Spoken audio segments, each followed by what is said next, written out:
आमदार अर्जुनरावजी खोतकर साहेब आणि इतर सर्व मान्यवर यांच्या शुभ हस्ते या ठिकाणी दीप प्रज्वलन होत आहे। मी मान्यवरांना विनंती करतो की आपण या ठिकाणी दीप प्रज्वलन करावं। माजी मंत्री बबनरावजी लोणीकर साहेब, महामहिम राज्यपाल साहेब,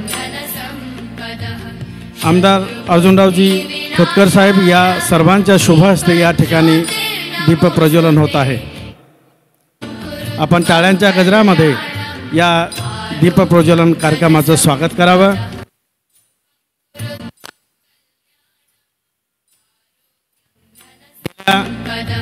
27 वर्षापासून अविरतपणे महाचिंतनीचं आयोजन करण्यात येतं। या ठिकाणी जालना या नगरीमध्ये माननीय बाबूशास्त्री बाबांच्या कर्मभूमीमध्ये यावर्षीची 28वी महाचिंतनी कार्यक्रम या ठिकाणी बागल परिवाराला आयोजित करण्यात आला। ही संधी मिळाली याचा महत् आनंद आम्हा सर्व परिवारांना आहे। या ठिकाणी सर्व संत महंतांचं आगमन झालं। गेल्या 3 दिवसापासून आम्ही सर्वजण संत महंतांच्या सानिध्यामध्ये आहोत।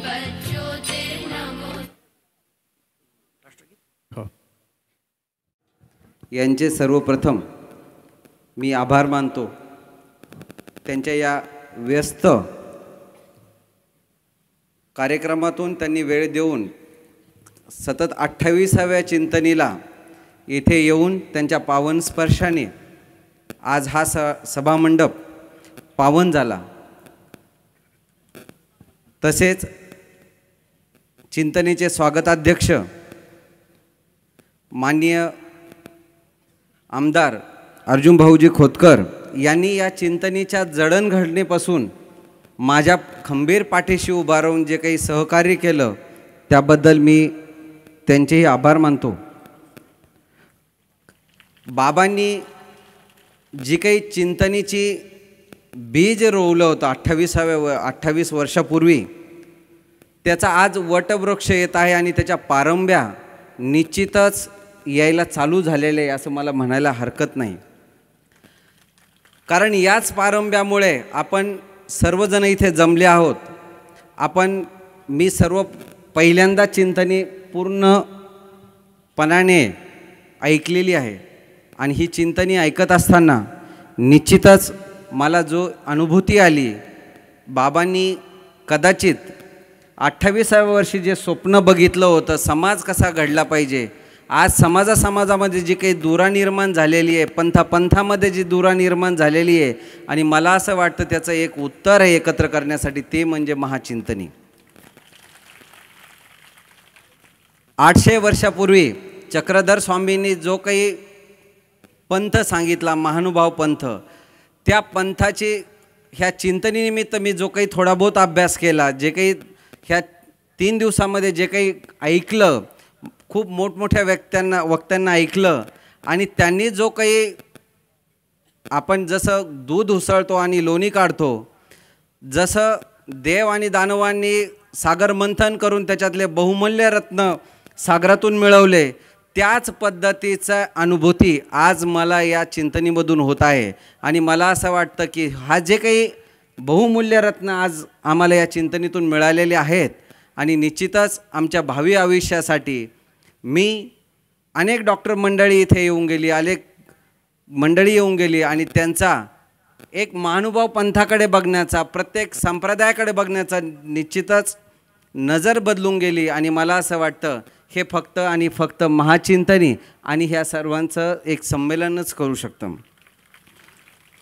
सतीप्रथा असेल, पशुहत्या असेल, कर्मकांड असेल, यज्ञ इतर असेल, प्रत्येक समाजाचा उद्धार करायचा असेल तर त्या समाजात जावं लागतं। ही जी चक्रधर स्वामींनी दिलेली शिकवण आहे, आज एवढी थंडी असून बाबा ह्या चिंतनी सभा मंडपाच्या बाहेर स्वतः झोपले नाही, काल त्यांची तब्येत खराब होऊनही झोपले नाही।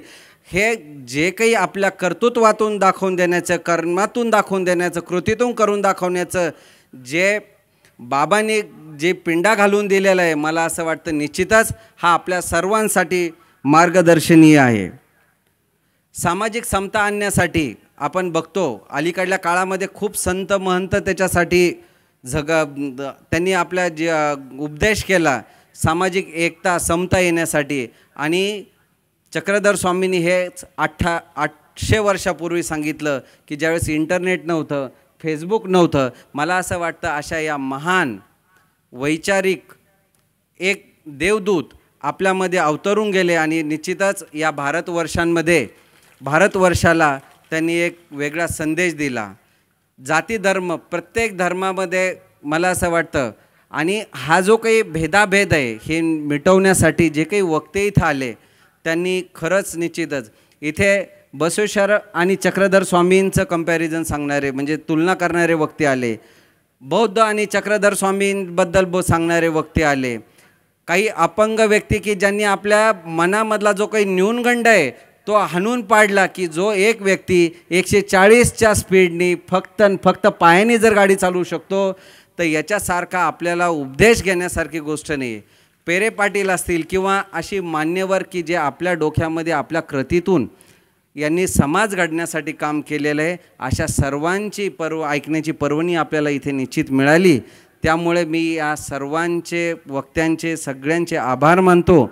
आणि प्रास्ताविक संपन्नांना ही जी काही नेते मंडळी मी तर सांगू इच्छितो की ज्या वेळेला शक्ती आणि भक्तीचा योग येतो, शक्ती आणि भक्तीचा जेव्हा योग येतो आणि निश्चितच त्याच्यातून समाज घडत असतो, तरी या व्यासपीठावर असताना सर्व संत मंडळी ही मला भक्तीचा योग आहे.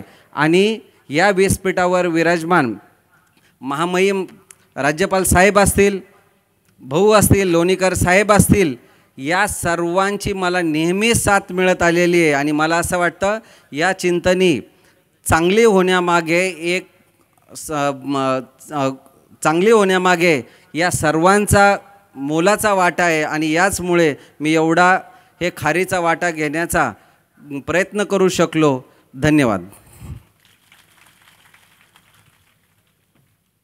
यानंतर महाचिंतन या कार्यक्रमाचे स्वागत अध्यक्ष आमदार भाऊ यांना विनंती करतो की आपण थोडक्यामध्ये आपलं मनोगत व्यक्त करावं. पुत्र आणि राजस्थानचे महामहिम राज्यपाल आदरणीय नाना, ज्यांनी चिंतनेला जन्म दिला ते माझे आदरणीय बाभुळगावकर बाबा शास्त्री, आपल्या जिल्ह्याचे नेते आणि आमदार माननीय बबन भाऊजी लोणीकर साहेब, ज्यांनी चिंतनीचं नारळ घेतलं ते बळीराम बागल आणि संपूर्ण बागल कुटुंब, मंचावर उपस्थित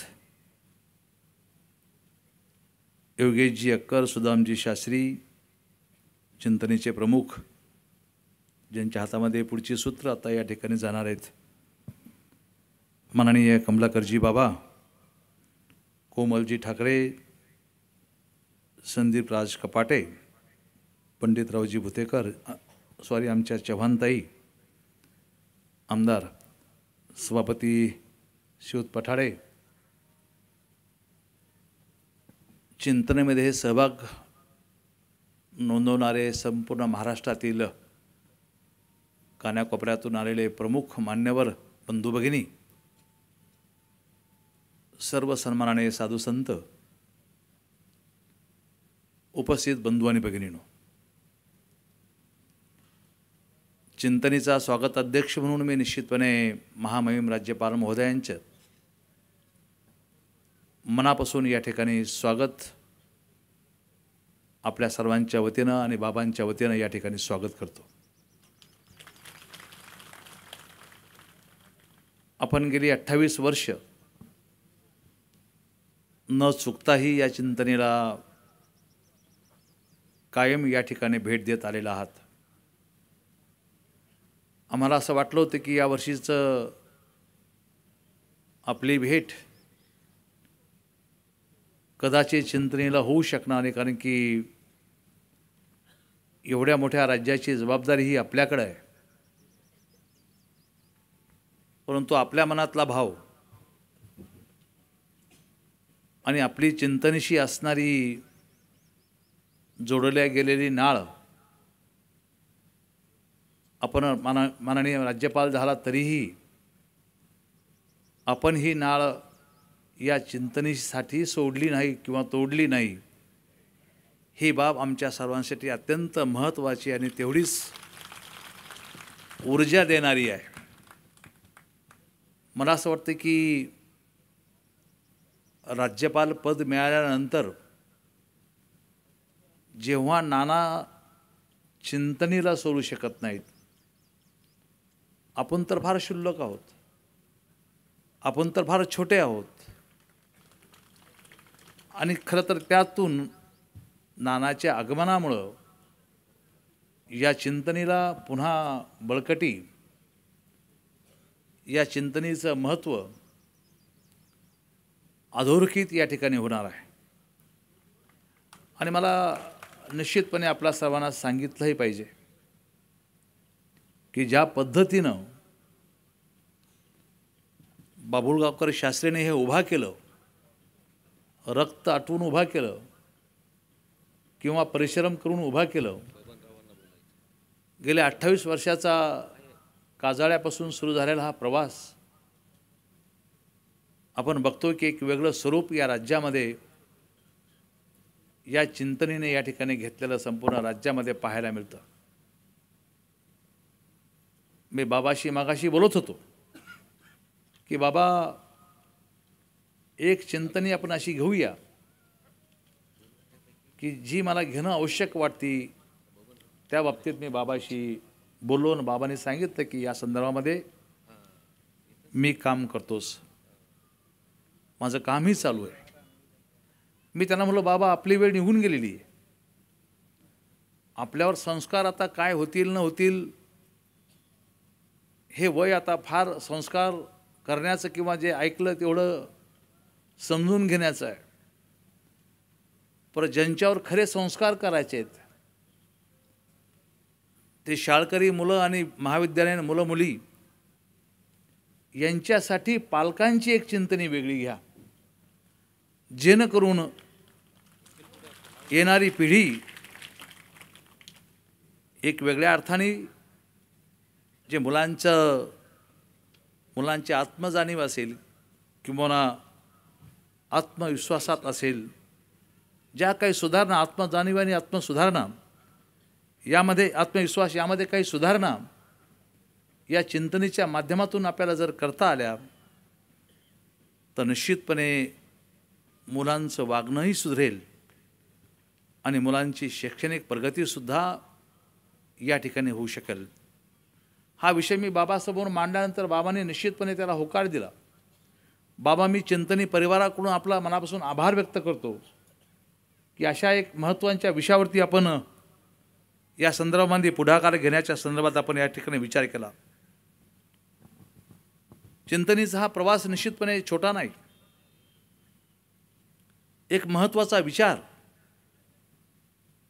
हा प्रभाला जागा संपूर्ण देशामध्ये, राज्यामध्ये, जगासमोर आणण्याचा प्रयत्न आपल्या माध्यमातून या ठिकाणी झाला.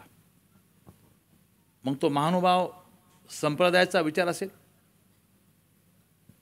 आमच्यासमोर ज्यांना आपण श्रेष्ठ मानतो त्यांचा विचार असेल, हा जगासमोर आणण्याचा प्रयत्न आपण या ठिकाणी केला आणि त्याबद्दल मी खरं तर आपले मनापासून या ठिकाणी आभार व्यक्त करतो. चिंतन ही गेली 28 वर्ष सारखी प्रगत होत गेली. मग ती आत्मजाणीव असेल, आत्मव्यवस्थापन असेल, सामाजिक सजगता असेल, नातेसंबंध असतील, कार्यक्षमता असेल, आत्मवर्चस्व असेल, या सर्व बाबीवर चिंतने निश्चितपणे चिंतन केलेलं आम्ही बघतो. त्यामुळं हे काम अविरत चालू राहणार आहे. मी या चिंतनेचा स्वागत अध्यक्ष म्हणून नाना आपलं आणि येणाऱ्या सर्व राज्यभरातल्या सर्व नागरिकांचं मनापासून स्वागत करतो. धन्यवाद. दंडवत. मी शुभेच्छा देण्यासाठी माननीय माजी मंत्र्यांना निमंत्रित करण्याच्या पूर्वी महामहिम राज्यपाल साहेबांना आणि विचारपीठावरील आमदार नारायण कुचे साहेबांचं स्वागत आहे. त्यांनी विचारपीठावरती यावं अशी त्यांना विनंती आहे. महामहिम राज्यपाल साहेबांना मी थोडक्यामध्ये सांगू इच्छितो, विचारपीठावरील मान्यवरांनाही, की स्वामी चक्रधर यांची ही कर्मभूमी राहिलेली आहे. मराठी साहित्याला चक्रधर स्वामींच्या विचारांचा, त्यांच्या कार्याचा आणि त्यांनी जे काही साहित्य निर्माण केलेलं मानव संप्रदायाने त्याचं मोठं योगदान राहिलेलं आहे. परंतु अजूनहीसुद्धा डॉक्टर बाबासाहेब आंबेडकर मराठवाडा विद्यापीठामध्ये स्वामींच्या नावाने अध्यासन केंद्र सुरू झालेलं नाही आहे. इतर अनेक मान्यवर सन्माननीय महोदयांच्या नावाने आपल्या विद्यापीठामध्ये अध्यासन केंद्र सुरू आहे. पण स्वामींचं भाषेच्या आणि साहित्याच्यासाठी मोठं योगदान असूनही अजूनही स्वामींच्या नावाने अध्यासन केंद्र सुरू झालेलं नाही आहे. आणि म्हणून ते केंद्र डॉक्टर बाबासाहेब आंबेडकर मराठवाडा विद्यापीठामध्ये स्वामींच्या नावाने सुरू व्हावे, यासाठी बाबांच्या शुभहस्ते आणि सर्व मान्यवरांच्या शुभहस्ते राज्यपाल महोदयांना भाऊंच्या रूपाने त्यांच्या शुभहस्ते राज्यपाल महोदयांना निवेदन द्यावं अशी मी त्यांना विनंती करीत आहे. काम केलेलं आहे त्याचं संशोधन व्हावं आणि स्वामींच्या कार्याला एक प्रकारचं काय म्हणतात सलामी द्यावी, अशा प्रकारचं काम नानांच्या रूपानं व्हावं अशी अपेक्षा या ठिकाणी आपण करूया. त्याचप्रमाणे राजस्थान विद्यापीठामध्ये सुद्धा स्वामींच्या नावाने अध्यासन केंद्र सुरू व्हावं अशी मागणी या ठिकाणी केली जात आहे. त्याचंही निवेदन या ठिकाणी दिलं जात आहे.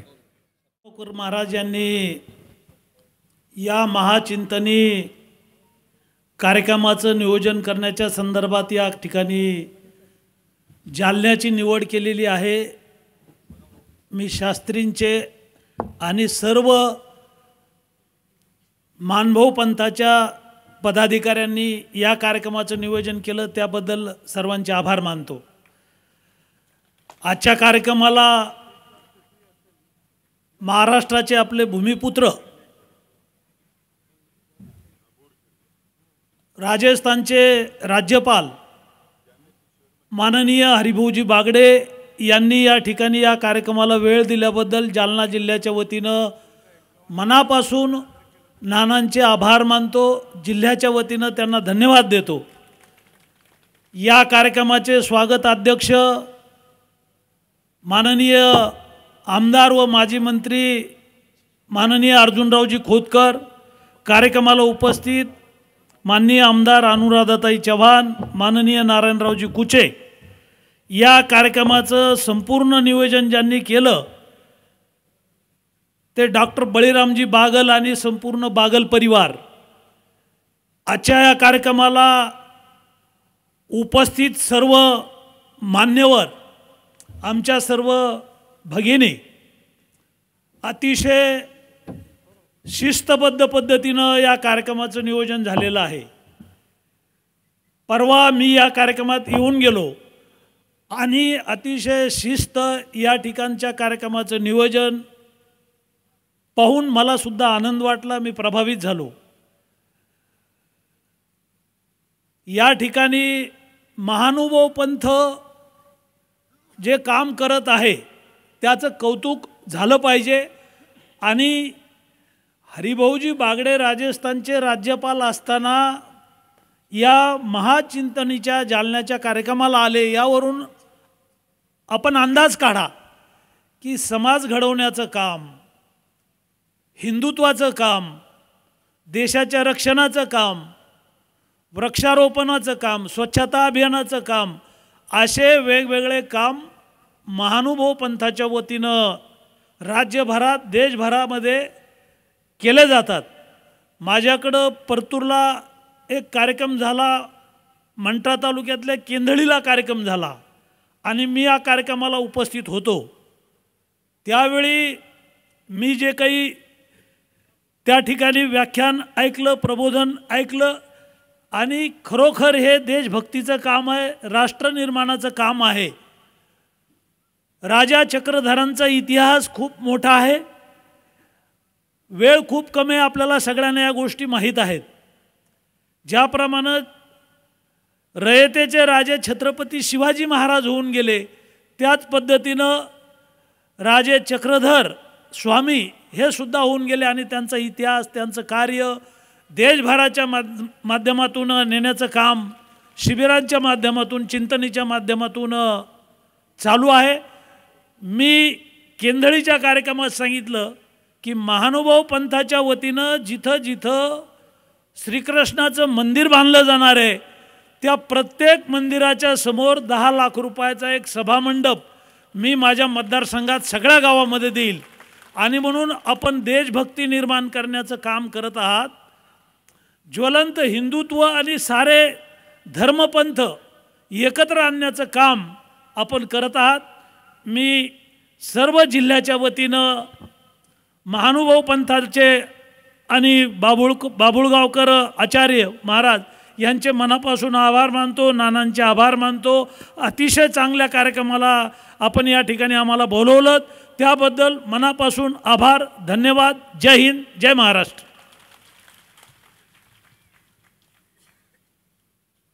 हॅलो. महाचिंतनीचा प्रत्येक वर्षी एक पुरस्कार दिला जात असतो, ज्यांचं म्हणून संत साहित्यामध्ये मोठं योगदान राहिलेलं आहे.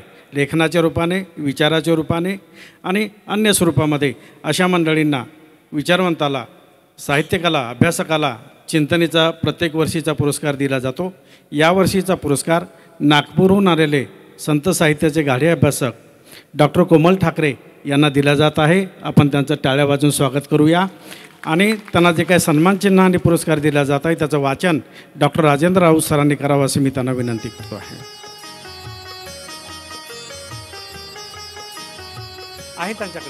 त्यांच्याकडे आहे. पुरस्कार दिला जावा.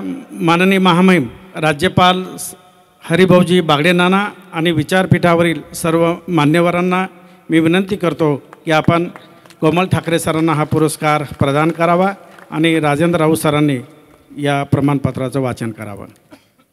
चिंतनी संस्था करमाड चिंतनी पुरस्कार 2024-25 मानपत्र डॉक्टर कोमल विठ्ठलराव ठाकरे सर, आपण वाङ्मयीन सृष्टीतील साहित्य दुंडीचे वारकरी अशा सार्थ ठरणाऱ्या उपाधीचे मानकरी म्हणून समाजाभिमुख आहात.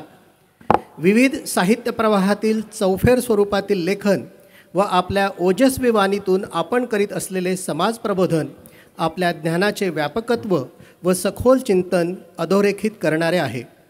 महानुभावीय साहित्य, संत साहित्य व आधुनिक साहित्य अवकाशात आपण करीत असलेली सत्यान्वेषी मांडणी, चिंतन समस्त अभ्यासक, श्रोते, वाचक यांना दिशादर्शक आहे.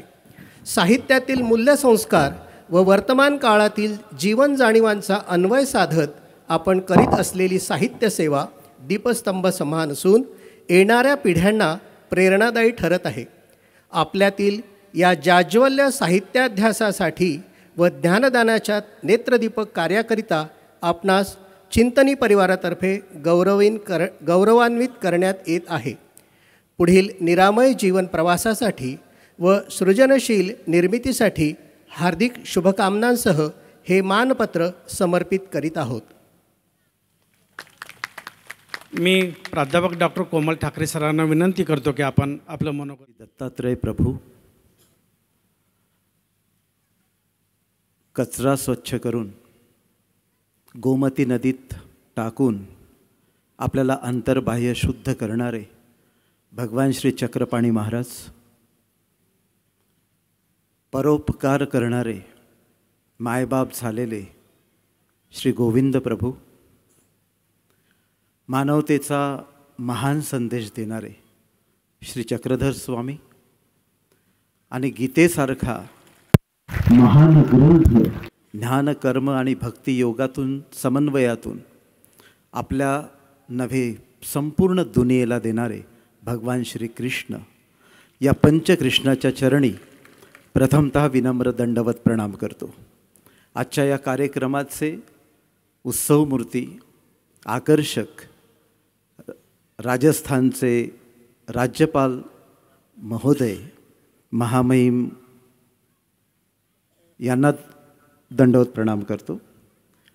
या कार्यक्रमाचे चिंतनीचे सर्वा ज्यांना आम्ही मानतो, इतकंच नव्हे तर संपूर्ण महाराष्ट्र देश ज्यांना एक उत्तम प्रवचनकार, एक उत्तम लेखक, एक उत्तम कवी, एक उत्तम साहित्यिक तत्त्वज्ञ, कलाकृती, कलावंत आणि तत्त्वज्ञ याचा सुंदर समन्वय साधून महाराष्ट्राच्या साहित्य प्रांतात अध्यात्माला कलेच्या माध्यमातून पोहोचून मूल्य प्रतिष्ठित करण्याचं काम ज्या आचार्य महोदयांनी केलं ते चिंतनीचे सर्वा आचार्य प्रवर महंत श्री बाभुळगावकर बाबाजी.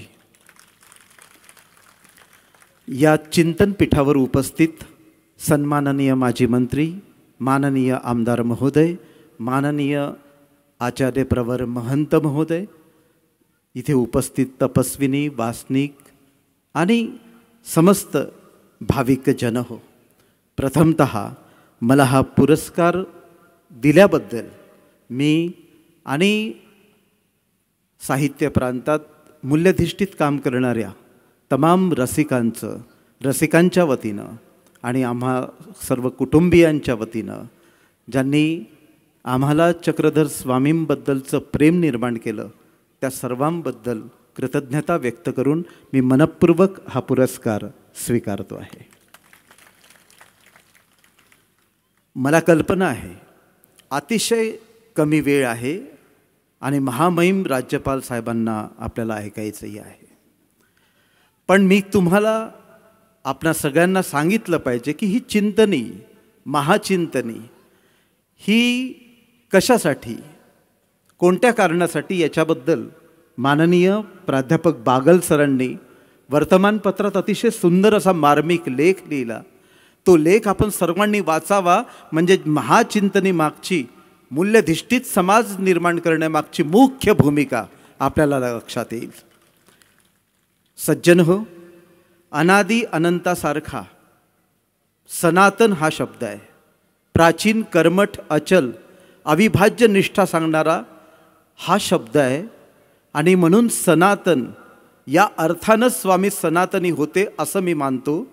त्यांची निष्ठा ही धर्मपूर्व, धर्मोत्तर आणि धर्मबाह्य होती. कारण प्रत्येक वर्तमान धर्माची जन्मतिथी सांगता येत नाही, त्याचा जन्मकाळ सांगता येत नाही. आणि जो धर्म आहे आपल्या भारतामध्ये, इस्लाम धर्म 612ला आला इसवी सन. त्यानंतर ख्रिस्त इथे आले, येशू ख्रिस्त धर्म इथे आला. इथे भगवान महावीर आले, जैन धर्म इथे आला. इथे भगवान गौतम बुद्ध आले, बुद्ध धर्म इथे आला. इथे हिंदू हे वैदिक होते, हा वैदिक धर्म होता. महाभारतात व्यासांनी वेदांचं संपादन केलेलं आहे. त्यांनी ऋग्वेदामध्ये जे मंडल आहेत त्या मंडलातील प्रत्येक ऋचेच्या आधी ऋषीचं नाव आहे आणि यावरून हिंदू धर्माची जन्मतिथी आपल्याला सांगता येते. हे सगळे जे धर्म आहे ते ऐतिहासिक आहे. या धर्माला काळ आहे, या धर्माला क्षेत्र आहे, त्याची पूजनीय स्थानं आहे, दैवत आहे, हे सांगता येतात आपल्याला. पण मूल्यांचा आरंभ सांगता येत नाही. कारण मूल्यांचा आरंभ आणि त्याचा शेवट सांगता येत नाही. कोणताही भविष्यवेत्ता मूल्यांचा आरंभ आणि शेवट सांगणार नाही. कारण जोपर्यंत मनुष्य जमात जिवंत आहे तोपर्यंत इथे मूल्य आहेत आणि राहणार आहेत. या आधी होती आणि ती राहणार आहेत.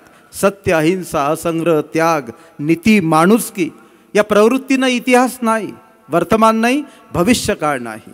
आणि म्हणून मूल्य ही अनादि अनंत आहे. त्यांना संघटित, धर्ममान्य, जन्मकाळ, भूत, भविष्य नाही. आणि मूल्यांचं स्वरूप हे विधायक आहे.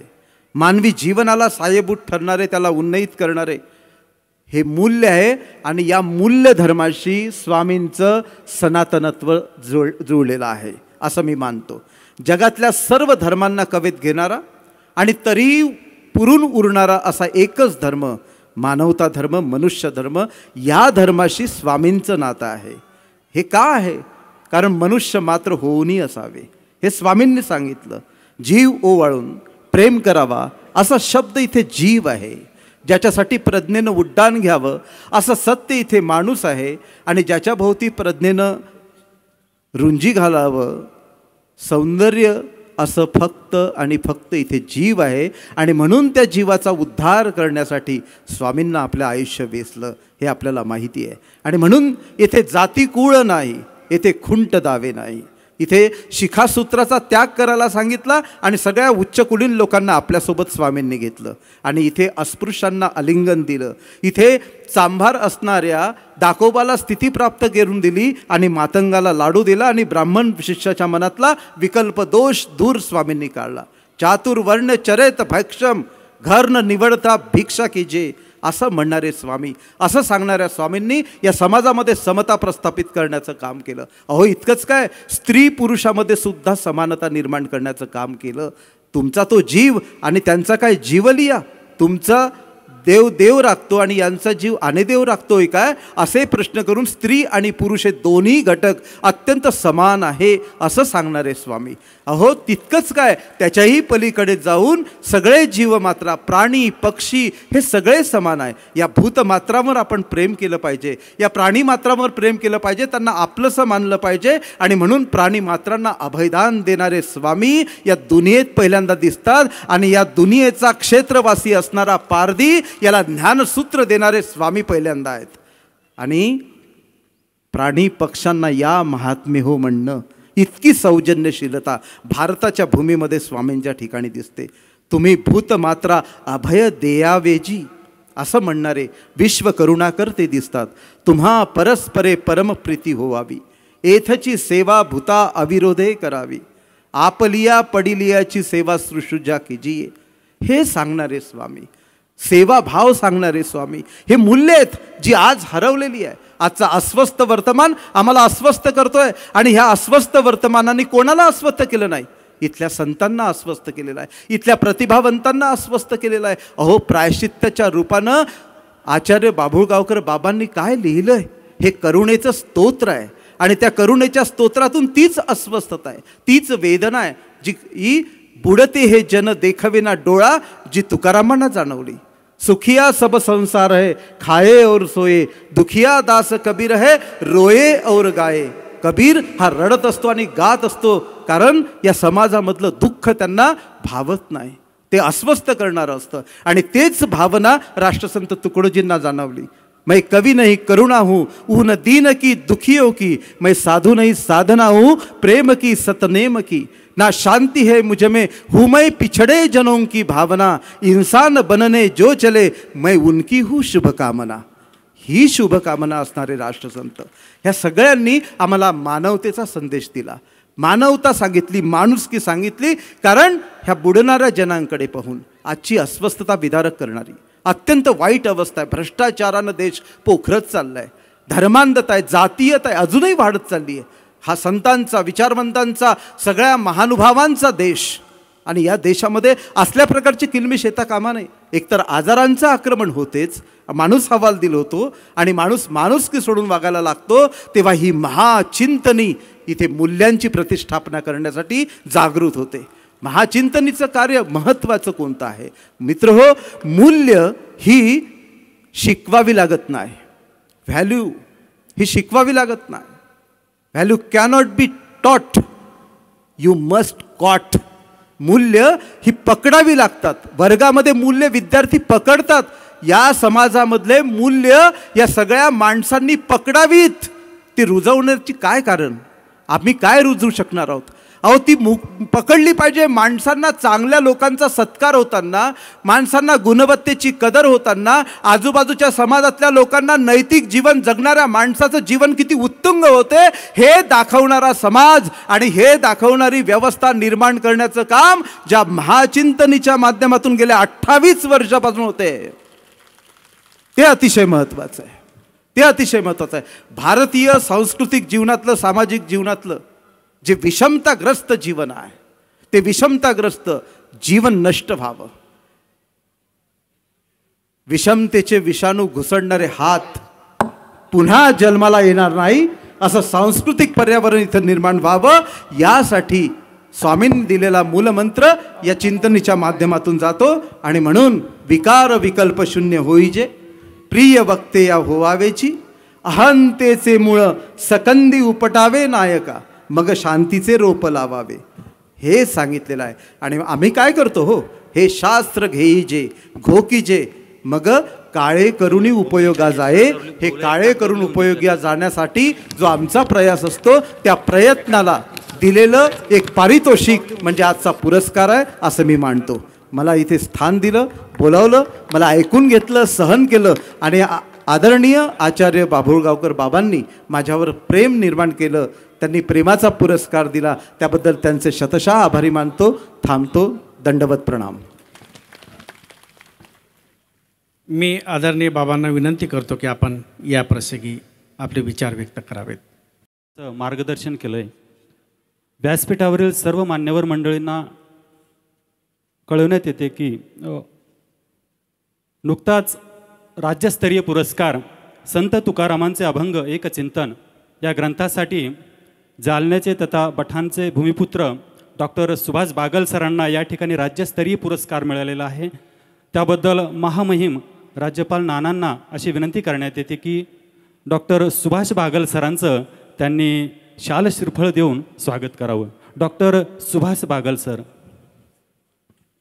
या ठिकाणी मिळालेला आहे.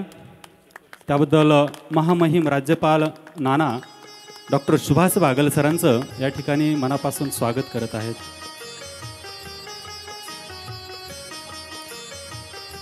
धन्यवाद नाना, तसेच धन्यवाद सर्व व्यासपीठ आपण ऐकण्यासाठी आपण या ठिकाणी आतुर झालेलो आहोत. असे महामहिम राज्यपाल माननीय नानांना अशी विनंती करतो की त्यांनी या ठिकाणी उपस्थित श्रोतेगणांना आपण मार्गदर्शन करावं. आज चिंतनीच्या व्यासपीठावर उपस्थित असलेले महंत बाभुळगावकर शास्त्रीजी, आमदार खोतकरजी, आमदार लोणीकरजी, आमदार अनुराधाताई चव्हाण, आमदार नारायणजी कुचे, प्रभाकरजी बागल, योगेश अक्कर, सुदाम शास्त्रीजी, बळीराम बागल, कमलाकर बाबा, कोमल ठाकरे, संदीप राजे कपाटे, पंडित भुतेकर, राधाकिशन पटाडे, दामोना नवपुते आणि अनेक संत महंत आपल्या या कार्यक्रमाला उपस्थित आहे. ते सर्व वेगळ्या गावातून राज्यभरातून आलेले सर्वच मान्यवर आणि मोठ्या संख्येने उपस्थित असलेल्या आमच्या माता भगिनी, उपस्थित सर्व बंधू आणि भगिनींनो, ही महाचिंतनिका जी सुरू झाली आणि आज तिचा 28वी चिंतनिका आहे. 27 पूर्ण झाल्या. त्यापैकी अनेक चिंतनीला मी उपस्थित होतो. माझ्या मतदारसंघातच ती सुरू झाल्यामुळे उद्घाटनाच्या वेळेला पण तिथे होतो. आणि म्हणून आदरणीय शास्त्रीजींनी ज्या कल्पनेने ही चिंतनिका सुरू केली तिचं पुढं महाचिंतनिका झालं. याचा एवढाच हेतू होता की मानभाव पंथांचं, स्वामी चक्रधर स्वामीचं आणि एकूणच आपल्या परंपरेचं जो काही चांगले गुण आहे, चांगला विचार आहे, चांगला आचार आहे, तो अधिकाधिक लोकांपर्यंत जावा आणि दरवर्षी त्याची उजळणी व्हावी. नवे नवे लोक याच्यात सामील व्हावेत. नवे लोक आणखी आपापल्या गावात जाऊन चक्रधर स्वामीचा विचार त्या गावामध्ये मांडतील, अन्य लोकांपर्यंत जातील. हा त्यामागचा खरं म्हणजे हेतू. आणि मला असं वाटतं की तो हेतू आता सफल व्हायच्या मार्गावर आहे, सफल होतोय. त्या दृष्टीने लोक विचार करत आहेत. आणि आत्ता या चिंतनिका संपल्यावर पुढच्या चिंतनिकेचंही डोक्यात राहतं. आणि विशेषतः त्यांनी ज्या तारखा ठरवल्यात त्या तारखा त्या बदलत नाही. त्यामुळे तारखा पाठ आहे सगळ्यांच्या, आणि त्यावेळेला त्या चिंतनिकेला आपल्याला जायचं आहे, वेळ काढायचा आहे. ही भावना अनेक महिने लोकांच्या मनामध्ये राहते आणि म्हणूनच ते आपलं कामधाम सगळं 8 तारखेच्या आत आटपून आपण काही दिवस तिकडं जावं या उद्देशाने वेळ काढतात. आणि म्हणून मला असं वाटतं की या चिंतनिकेचा जो हेतू आहे तो निश्चितपणे चांगला हेतू आहे. मानवा पंथाने महाराष्ट्राच्या धार्मिक, सामाजिक, साहित्यिक आणि सांस्कृतिक क्षेत्रामध्ये मोठं काम केलेलं आहे. मानवा पंथाने वर्णव्यवस्था, जातीव्यवस्था याला आव्हान दिलं. म्हणजे तुम्ही जातीव्यवस्था पाळू नका, वर्णव्यवस्था पाळू नका, अशा प्रकारचं शिक्षण, अशा प्रकारचा विचार मानवा पंथाने जरी दिला असला तरी जी जातच नाही तिचं नाव जात असतं.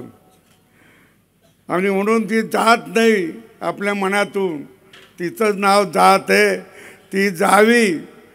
प्रत्यक्ष आपण व्यवहारात ती आणू नये. अमुक जातीचा, तमुक जातीचा, अमुक याचा, तमुक, ही भावना. आता तुम्हाला लग्न कार्यात पाहिजे तर तुम्ही ठेवा, मना कोणी केलं आहे. पण रोजच्या व्यवहारात, रोजच्या आचरणात, रोजच्या विचारणात आपण सर्व एक आहो ही भावना मनामध्ये राहावी, यासाठी हा विचार केला आहे. समाजाला अंधश्रद्धा, अज्ञानापासून मुक्त करायचा प्रयत्न चक्रधर स्वामींनी केला. की आपलं जे काही अंधश्रद्धा आहे ती अंधश्रद्धा नाहीशी व्हावी. अनेक संतांनी प्रयत्न केला.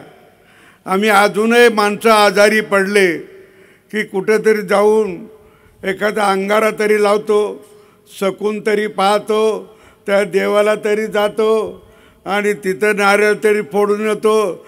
काही काही जण तर काय काय विचार करत असतील सांगता येत नाही.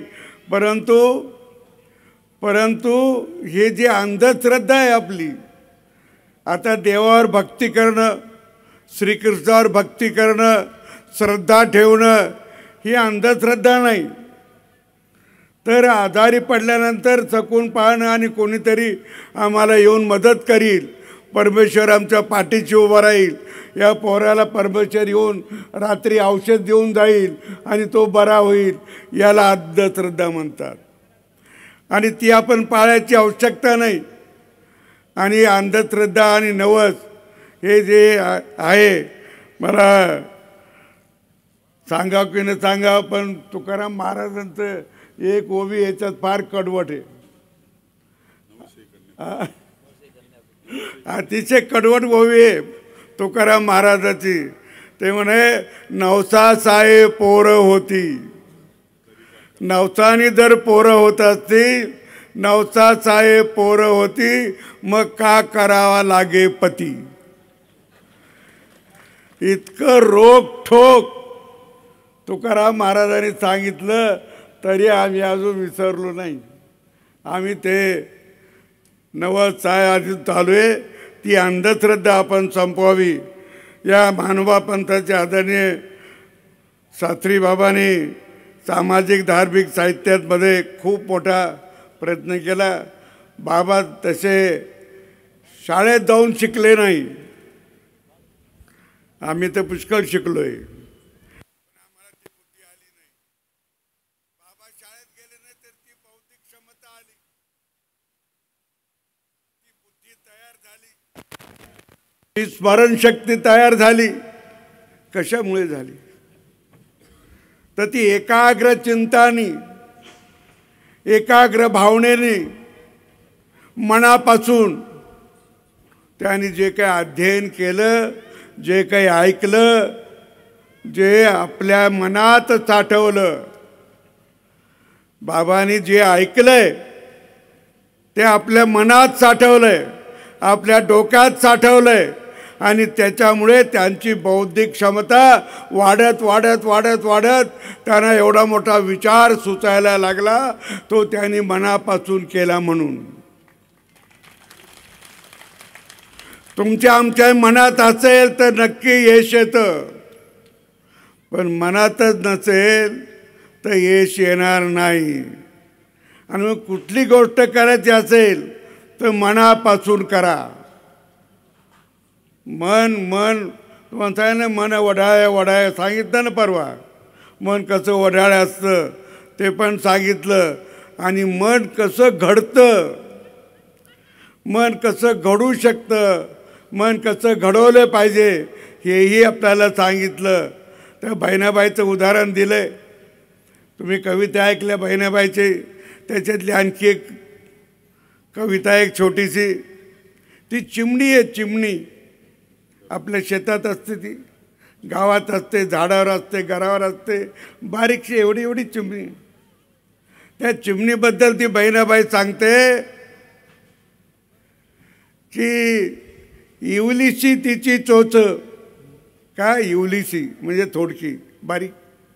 इवलीशी तिची चोच, तेच दात तेच होट, तुला दिले रे देवानी 2 हात आणि 10 बोट. अरे ती चिमणी एका जिभे एका चोचीने जर आपलं घर बांधू शकते, आपलं खोपडं चांगलं बांधू शकते, किती हल्लं वाऱ्याने तरी पडत नाही असं घर तयार करते, तर आपल्या देवाने आपल्याला 2 मजबूत हात दिले आणि विणकाम करायला, बारीक काम करायला बोटं दिली. पण कुठं येतं आहे अजून सगळ्याला? सगळ्याला कुठं येतं आहे? अरे ज्याच्या हातात कौशल्य, ज्याच्या हातात कौशल्य, लिखाणाचं असू दे, रांगोळी काढायचं असू दे, विणकाम करायचं असू दे, तो माणूस उपाशी राहत नाही. आणि जो शिकला, डिग्र्या घेतल्या, पण कुठं जॉबच मिळाला नाही, तर हिंडत राहतो, जॉब मिळत नाही. मग काय शिकलं पाहिजे? मला आमच्या शाळेतली एका मुलीचं कौतुक वाटलं. ती माणसाचं हुबहूब चित्र काढते आणि मग तिला अनेक लग्नातून, अनेक कार्यक्रमातून तिला बोलवणं येतं आणि तिच्याकडून ती रांगोळी काढून घेतली जाते आणि तिला मग पैसे पण दिले जातात. केवळ रांगोळी काढते म्हणून पैसे मिळवते. आणि त्यामुळे कौशल्य आपण केलं पाहिजे, कौशल्य शिकलं पाहिजे. कौशल्याला महत्त्व आहे. आता शाळेमध्ये त्याची सुरुवात झाली, सगळ्या शाळेमध्ये त्याची सुरुवात झाली. आणि आपल्या लहान मुलाला, आपल्या लहान मुलीला 1 वर्षाची झाली, बोलायला लागल्यापासून तिला कौशल्य शिकवता येतं. शिकवा. ते लहान मुलं ना 1 वर्षाचं, ते ऐकून ध्यानात ठेवतं. ऐकून तुम्ही एखादी ओवी त्याला सांगा, ते पाठ करून सांगेल. तुम्ही त्याला एखादा श्लोक सांगा, त्या 1 वर्षाच्या पोराला तो सांगतो. आपण टी व्हीवर, दूरदर्शनवर किंवा त्या फेसबुकवर किंवा तुम्ही तुमच्या त्या यूट्यूबवर अनेक लहान मुलाचे आपण पाहतो, ऐकतोय. रामायण म्हणतं, कधी महाभारत म्हणतं, कधी श्लोक म्हणतं. ते 1 वर्षाचं, 1-1.5 वर्षाचं लेकरू का आलं त्याला? कारण त्याला शिकवलं म्हणून. इतक्या लहानपणापासून तुम्ही जे शिकवाल त्याला, ते त्याच्या स्मरणात राहतं आणि त्याची स्मरणशक्ती वाढते, त्याची बौद्धिक शक्ती वाढते. आणि ती बौद्धिक शक्ती आणि स्मरणशक्ती त्याला शाळेत गेल्यानंतर त्याला अभ्यास करायला त्याला उपयोगी पडते. ती त्याची स्मरणशक्ती वाढवा. हे काम आपलंच आहे, हे आपण केलं पाहिजे, मायबापाने केलं पाहिजे. आणि माझा आता दावा आहे की आता कोणत्याही लहान लेकराचे मायबाप निरक्षर नाही. काही ठिकाणी आजोबा आजी देखील साक्षरच आहे. स्वातंत्र्याच्या आधी ठीक होतं, सगळे अंगठे बहादर होते जवळजवळ. पण आता सगळे शिकलेले, तुम्हाला येतंय, पण तुम्ही सांगत नाही, तुम्ही करून घेत नाही. त्या मुलांची बौद्धिक क्षमता वाढत नाही, ती लहानपणापासून वाढली पाहिजे. याच्याकडे नक्की लक्ष द्या. तुमची मुलं चांगल्या प्रकारे पास होऊ शकतात, पण आमच्यावर याच्याकडे ध्यान नाही. मी ते ध्यान आपलं आकर्षित करतोय. यासाठी चक्रधर स्वामींनी क्रांतिकारी विचाराने एक महान संत होते. जात पंथ धर्माच्या कोणत्याही भेदभावाच्या पलीकडे जाऊन त्यांनी मानवतेच्या धर्माला सर्वोच्च प्राधान्य दिलं, मानव धर्म. आणि म्हणून माणसाने माणसाबद्दल कसं वागलं पाहिजे, मानव धर्म म्हणजे आहे काय? आपल्यापासून दुसऱ्याला त्रास होऊ नये एवढं पाळा. मानव धर्म आला. आपल्यापासून दुसऱ्याला त्रास होऊ नये हे तुम्ही सांभाळा. पण तसं होत नाही. किती केलं तरी मानव धर्माचा दुसरा अर्थ असाच आहे की तुमच्यापासून दुसऱ्याला वेदना होऊ नये, तुमच्यापासून त्याची झोपमोड होऊ नये, आपल्यापासून त्याला त्रास होता कामा नये. हा माणुसकीचा धर्म आहे. यालाच मानव धर्म म्हणतात. ही शिकवण चक्रधर स्वामींनी आपल्याला दिली. आणि म्हणून मला आपल्याला सांगायचं आहे की या शिकवणीचा आपण निश्चितपणे विचार केला पाहिजे. आणि ते सर्वोच्च प्राधान्य त्यांना दिलं. समाजातील सर्व घटकाला जोडण्याचं त्यांनी मोठं काम करायचं काम उभं केलं आहे. आज कितीतरी वर्ष झालीत. माझ्या हिशोबाने 1200 वर्षापेक्षा अधिक काळ झाला आहे. 1200 वर्षापेक्षा अधिक काळ त्याला झाला आहे. आणि म्हणून मानवा पंथांचं वैशिष्ट्य म्हणजे कोणत्या जाती धर्माच्या कुठलाही आक्षेप नाही, कोणाला नाव ठेवणं नाही, कोणाचा द्वेष करणं नाही. म्हणजे धर्माचा सोडा, मानवाचाही द्वेष करायचा नाही, कोण्या जातीचा द्वेष करायचा नाही. हा द्वेष करू नये हे स्वामीजींनी आपल्याला सगळ्याला शिकवलं आहे. त्यांनी साधारणतः 5 कृष्ण असं आपण साधारणतः स्वामीजी मानत होते. आणि त्याचीच आपण आज चर्चा करतो, त्यांचेच नावं ठेवतो. एक होतं कृष्णापैकी गोपाळ कृष्ण, हे आम्ही आजही विचारात घेतो. दुसरे दत्तात्रय प्रभू हे विचार करतो. चक्रपाणी गोविंद प्रभू आणि स्वतः चक्रधर स्वामी असे 5 कृष्ण ते मानत असत. आणि त्याची उपासना त्यांनी मोठ्या प्रमाणामध्ये केलेली आपल्याला लक्षात येते. मला विनोबा भावेंचं एक त्यांनी पण संताचं जीवनासाठी म्हणलं आहे. संत जीवनाचा प्रकाश आहे. संताचे जीवन स्वतःसाठी नसून संपूर्ण समाजासाठी आहे. संताला त्रास झाला नाही असं नाही. अरे संताला जेवढा त्रास होतो तेवढा त्रास कोणाला झाला नाही, कोणाला झाला नाही. पण संत सांगत नाही, त्रास झालेले सांगत नाही, वेदना झालेल्या सांगत नाही, वेदना लपवून ठेवतात. कारण त्यांनी जर वेदना सांगायला गेलात तर आमचे शिष्य काय म्हणतील, त्यांना जादा वेदना होतील. म्हणून आपल्यापासून त्याला त्रास होऊ नये म्हणून आपल्या वेदना शिष्याला सांगायचं नाही. उपास तापास घडला तरी सांगायचं नाही, उपाशी काम करत राहिलं तरी सांगायचं नाही, काही मागायचं नाही. हा त्यागी जीवनाचा मार्ग म्हणजे संत. त्यागी जीवन, सर्व समाजासाठी वाहून दिलेलं जीवन, समाजाला समर्पित केलेलं जीवन म्हणजे संताचं जीवन आहे. आणि म्हणून आपल्या देशातली जी काही एक धार्मिक भावना आहे ती भावना जिवंत आहे. धार्मिक भावना ती धार्मिक भावना नष्ट करायचा प्रयत्न आपल्या देशात झाला नाही असं नाही. खूप वर्ष झालाय. बाहेरच्या लोकांनी तुमचे देव, तुमचे धर्म, तुमची पुस्तकं, तुमचे ग्रंथ सगळे जाळून टाकले, फेकून दिले. का? तुमच्या डोक्यात असलेल्या तुमची धार्मिक भावना ही नाहीशी झाली पाहिजे. जोपर्यंत तुमच्या डोक्यात ती नाहीशी होत नाही तोपर्यंत दुसरा विचार त्याच्यात जात नाही. म्हणून तुमच्या मनातली तुमची भारतीय संस्कृतीची भावना असेल, इथली धार्मिक भावना असेल, ती नष्ट करायचा प्रयत्न केला. हा त्याच सुमाराला केला ज्या वेळेला चक्रधर स्वामी इकडं काम करत होते, तिकडं महानुभाव पंथाचा प्रचार करत होते. त्याच्या आधीपासून काही दिवस आणि नंतर खूप वर्ष अरे आपल्याकडे विद्या, प्रचंड विद्या होती. जगाने आपली विद्या नेली, जगाला दिली. आपण उजळणी लिहितो त्याच्यात एक शून्य आहेत ना.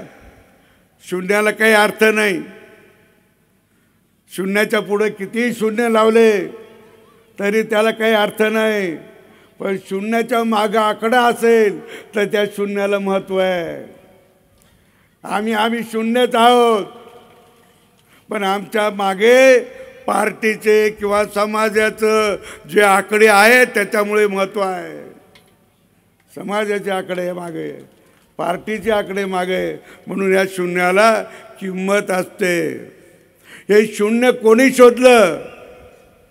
हे आपल्या महाराष्ट्रामध्ये जळगाव जिल्ह्यातल्या 40गाव तालुक्यातल्या पितळ खोऱ्याच्या राहणाऱ्या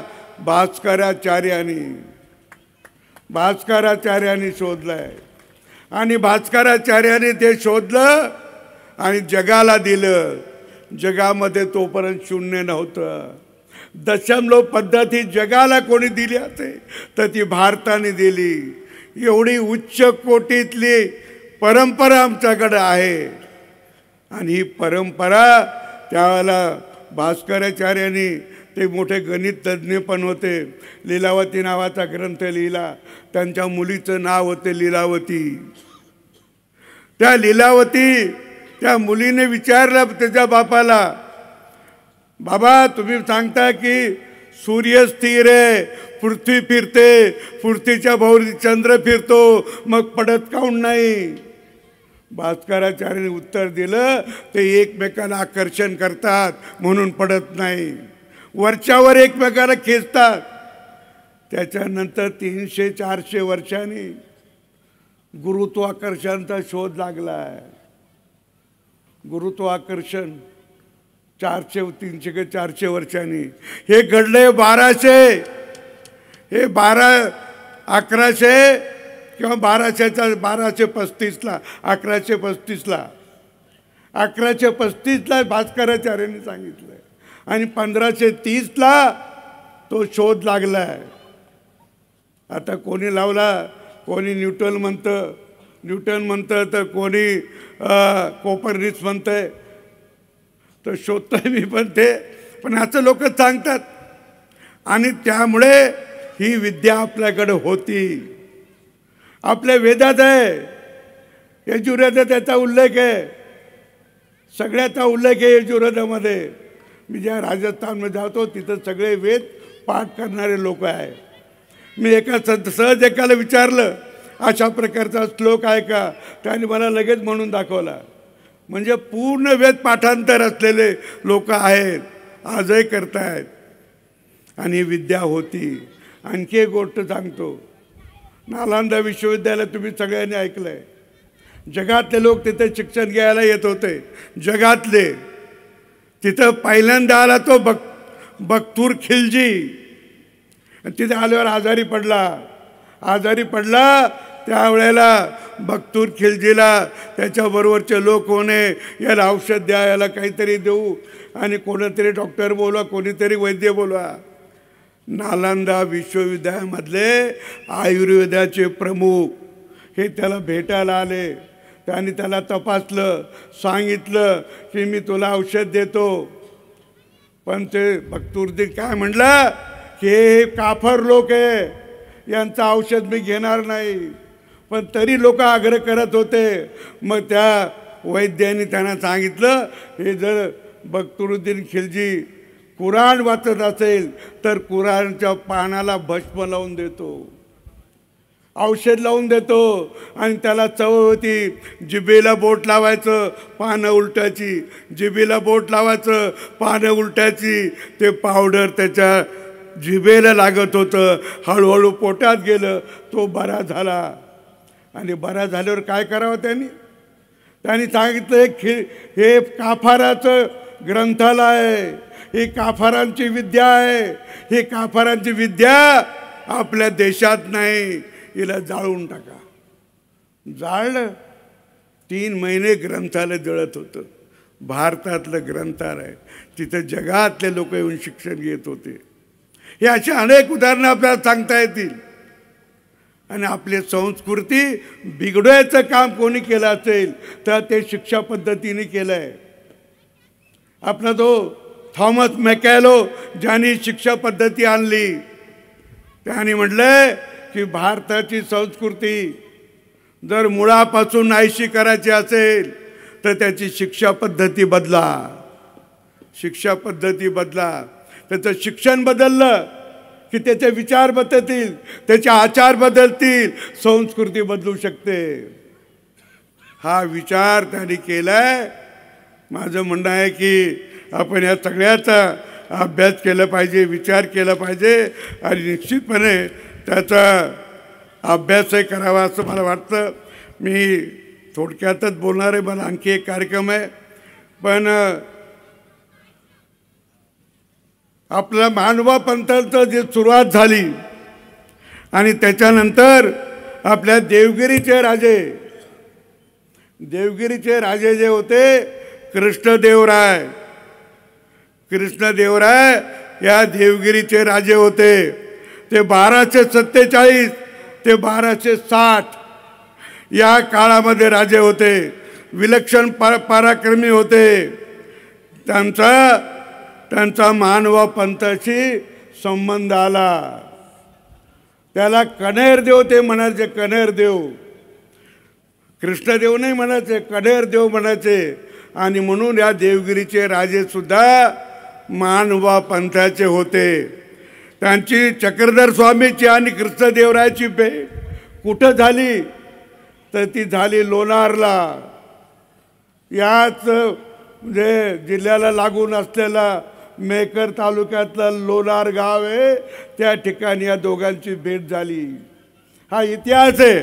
आणि म्हणून संत म्हणजे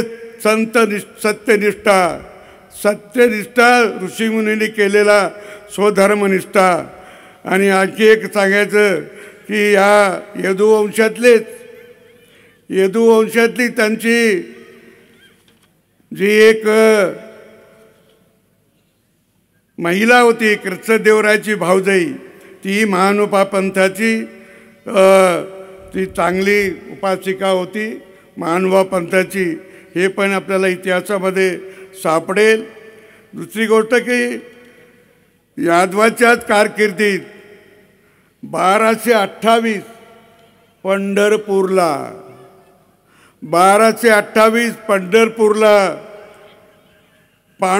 पुंडलिकाने कोणच सापडत नाही, पण पुंडलिकाने विठोबाची स्थापना केली. ते वर्ष आहे 1228, त्याच काळातलं आहे.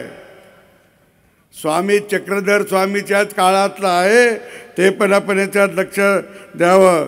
रामदेवरायची पत्नी, तिचं नाव कामाई, ही मानभाव पंथीय होती. हे पण आपल्याला मुद्दाम सांगितलं पाहिजे.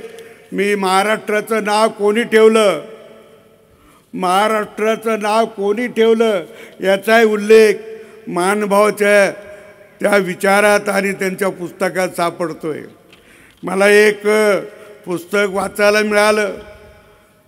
कमलजी ठाकरे, तुमच्या नागपूरचे एक आमदार ठाकरेंनी मला 2 पुस्तकं पाठवली शिवाजी महाराजांच्या संदर्भातली. आणि ते लिहिली देशमुख. तर त्यांनी ती लिहिलेली पुस्तकं आहे.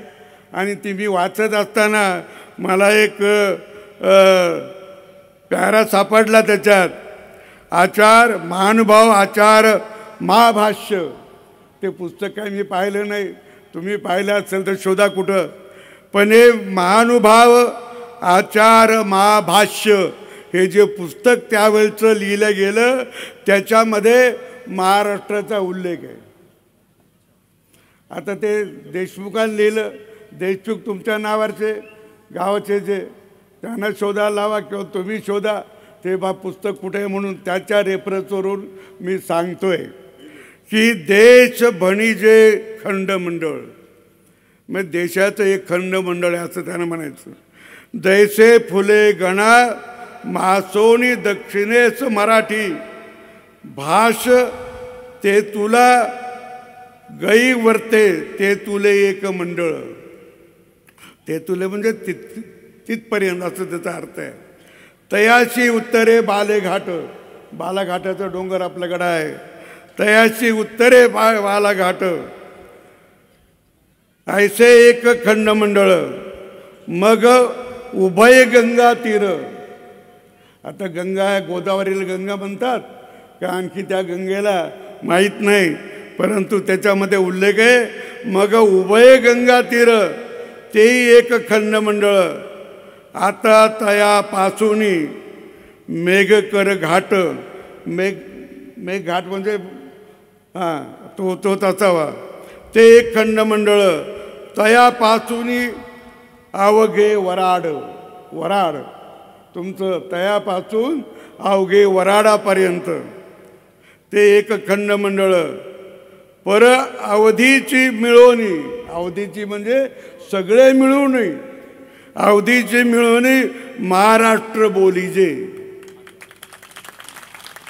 महाराष्ट्र बोलीजे किंचित किंचित भाषेचा पालट. म्हणजे 12 कोसावर गेलं की भाषा बदलते असं आपण म्हणतो, ते त्याच्यात लिहिलं किंचित किंचित भाषेचा पालट. असंही म्हणून खंडमंडळे म्हणावी अशा प्रकारचं त्या पुस्तकात आहे, तो उल्लेख आहे. याचा अर्थ महाराष्ट्राचं नाव हे 1200 वर्षापासून चालू आहे असं आपल्याला समजायला हरकत नाही. आता मला सांगायचं की या सगळ्याच्यामध्ये आमचे महिला मंडळ जोरात या ठिकाणी मोठ्या संख्येने उपस्थित आहेत. त्यांना पाहून नेहमी मी सांगत असतो की आपण आपल्या पाल्याला चांगलं शिकवा, मोठं करा. आणि आता शिकणं जरुरी झालं आहे. त्याच्या आधी एक सांगतो की जे एक निवेदन माझ्या हातात दिलं आहे, चिंतनी संस्था करमाड यांनी चक्रधर स्वामीच्या नावे अध्ययन केंद्र सुरू करणे, हे मी विद्यापीठाला जरूर पाठवून देतो. आणि तुम्ही त्यांना जाऊन भेटला तर माझं त्यांना पत्र आलेलं पण असेल हे पण सांगतो. आणि म्हणून मला आपल्याला सांगायचं की या चिंतनीच्यामध्ये जी काही आपली सांस्कृतिक परंपरा आहे ती सगळी आहे. आपण मी आणखी एक श्लोक माझ्या त्या विष्णू पुराणातला ऐकला. विष्णू पुराण मी कधी सगळं वाचलं. कर्म करीत राहा, काम करीत राहा असं त्याचं आहे. त्याला थांबू नका. कर्माला म्हणजे कामाला, म्हणजे जे हातात काम मिळेल ते पूर्ण करीत जा असं त्याचा अर्थ आहे. सा विद्या या विमुक्त आहे. आणि जी विद्या आहे ती विमुक्तपणे वाटा, मुक्तपणे वाटून द्या, ती जवळ ठेवू नका. आता चिंतनिकेमध्ये सुद्धा जे काही इथं लोक येऊन बोलतात, आचार्य मंडळी बोलतात, ते त्यांच्याकडे असलेली सगळी विद्या आपल्याला विमुक्तपणे देतात. ती आपल्या चिंतनात राहिली पाहिजे, आपल्या मनात राहिली पाहिजे, त्याचं स्मरण केलं पाहिजे.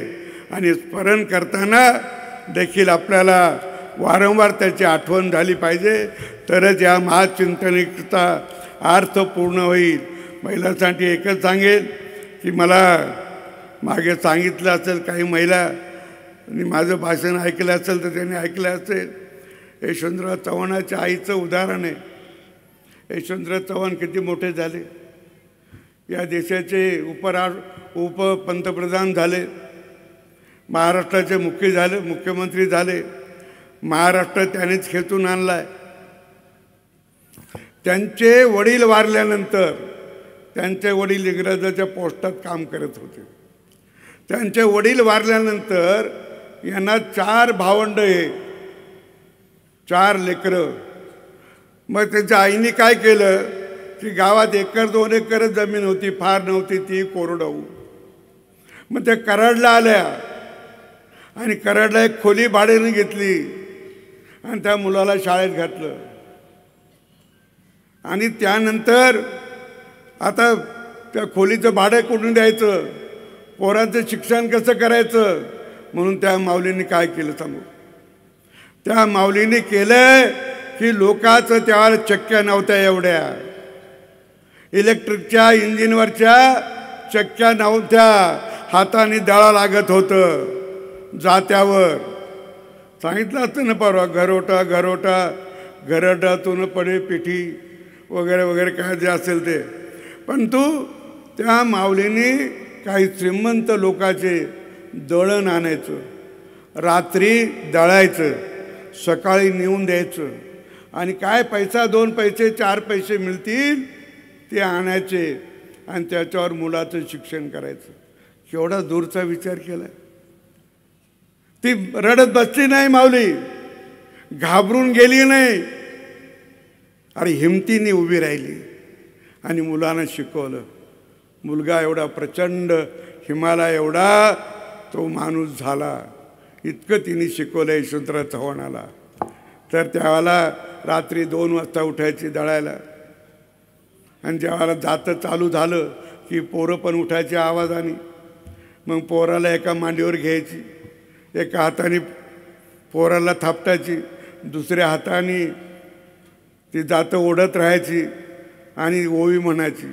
काय म्हणायची ओवी? ओवी अशी म्हणायची की नका बाळानं डगमगू, लेकरा हो डगमगू नका, नका बाळानं डगमगू, चंद्रा सूर्यावरील निघून जातील ढगू. हे चंद्र सूर्यावर आलेलं ढग आहे, थोडा अंधार पडलाय, तुमचं दुःख तसं आहे, थोड्या वेळाने निघून जातील, काही महिन्यांना काही वर्षांनी निघून जाईल, बिलकुल डगमगू नका. हा उपदेश त्याच्या माऊलीने यशवंतराव चव्हाणाला केला आणि यशवंतराव चव्हाण हे सगळं ऐकत होते, त्यांना समजत होतं. त्यांनी त्यांच्या पुस्तकात लिहून ठेवलंय की माझ्या आईने किती कष्ट केले म्हणून.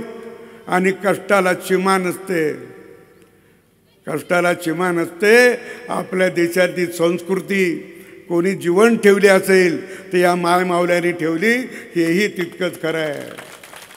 सणवार त्यांनी ठेवले, देवधर्म त्यांनी जादा पाळला माणसापेक्षा आणि त्याने जीवन ठेवली. पण आपल्याकडे दुसरी ओवी सांगू, दुसरी एक ओवी येते. दुसरी ओवी अशी एक आमच्याकडे लई म्हणतात पोरी. आणि मग एका आपण पूर्वी काय होतं, घरी पाहुणा आला, अरे ये रे भाऊ जेवायला बैस. आणि जेवायला बैस म्हणलं की कधी भाकरी तर असायचे, कोरड्याच नसायचं. कोरड्याचा अर्थात जे कोरडी बरोबर खावं लागतं त्याचं नाव कोरड्यास.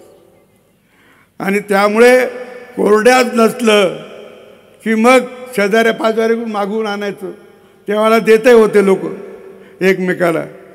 पण एखाद्या बाईने दिलं नाही तर हिला राग येतो, काऊन नाही दिलं, काऊन नाही दिलं, असं तिच्या घरात मुद्दाम नाही दिलं, माझ्या माहेरचा माणूस आला म्हणून नाही दिलं, असं तिच्या डोक्यात चालू असतं.